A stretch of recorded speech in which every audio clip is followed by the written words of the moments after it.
welcome to my second whisky tasting for my blog Whisky Woman. A massive thank you to all of you who have already watched my first tasting video of Strathyla. If you haven't, please check it out. But thank you to all of you who have watched it. I can't believe how many views it's had. I'm so grateful. And thank you to all of you who have also looked at my blog. Keep checking it. I promise there is lots more to come. So we have our second whisky tasting, and we are going to be tasting this whisky right here, the Glenmorangie. Now there is quite a bit of debate over how to say this whisky's name. Is it Glenmorangie or Glenmorangie? I say Glenmorangie, and the reason why is because I think Glenmorangie sounds almost American. And the reason why I think this is because of Friends. I'm sure everyone remembers in the last episode of Friends when Phoebe is on the phone to Rachel and shouting down the phone, "There's a problem with the left phalange." Phalange? Glenmorangie. It sounds very similar, so I prefer the sound of Glenmorangie. Now this whisky and the distillery was founded in 1843 and it is based up in Tame, so right up at the Highlands of Scotland. What's quite interesting about Glenmorangie is the fact that they don't push the age statement of their bottles. On the bottling, you'll see very clearly it says the original. That's their main focus. This is the main whisky that they produce, and they want it to be known for its name rather than its age. This is a 10-year-old whisky, but the age is only in little tiny letters down the bottom. Now the whisky is a very pale gold colour, which indicates it's quite a light spirit.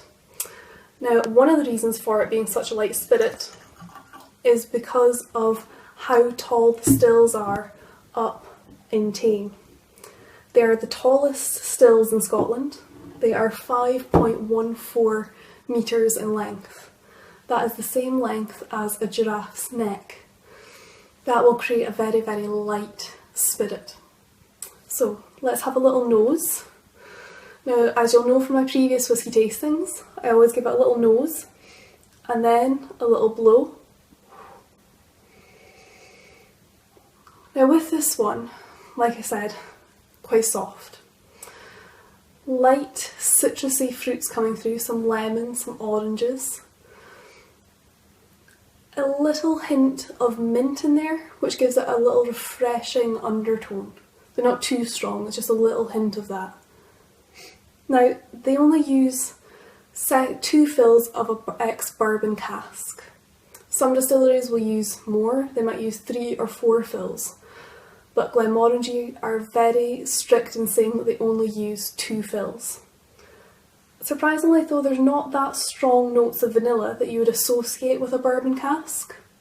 But let's have a taste and see if we might pick up some vanilla in the taste. Slange.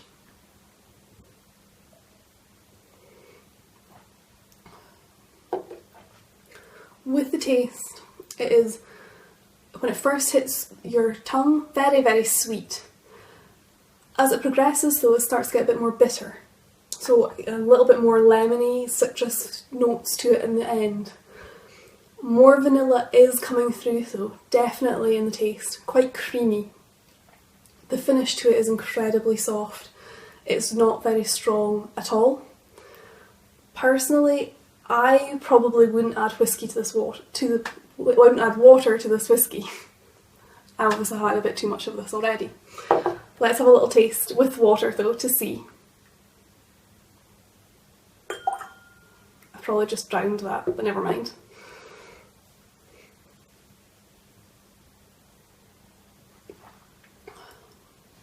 Yeah, it definitely doesn't need water. It just loses some of its flavour. It's soft and simple. It doesn't need the water to bring out any extra flavours, I wouldn't say. It's only at 40% alcohol. Very, very soft. It's exactly what a whisky beginner would drink. Someone who wants this type of whisky in the summer. It's definitely not a winter by the fire whisky. For me, it's probably a little bit too soft for my liking. I like something that's got a bit more of a punch, a little bit more of intensity to it, and a little bit more complex. But it's still a nice whisky, just maybe something more for a beginner. Thank you very much for watching my tasting. I hope you enjoyed. If you've got any comments or anything, please feel free to comment below, and please keep checking my blog for more whisky tastings. Thank you very much. Goodbye.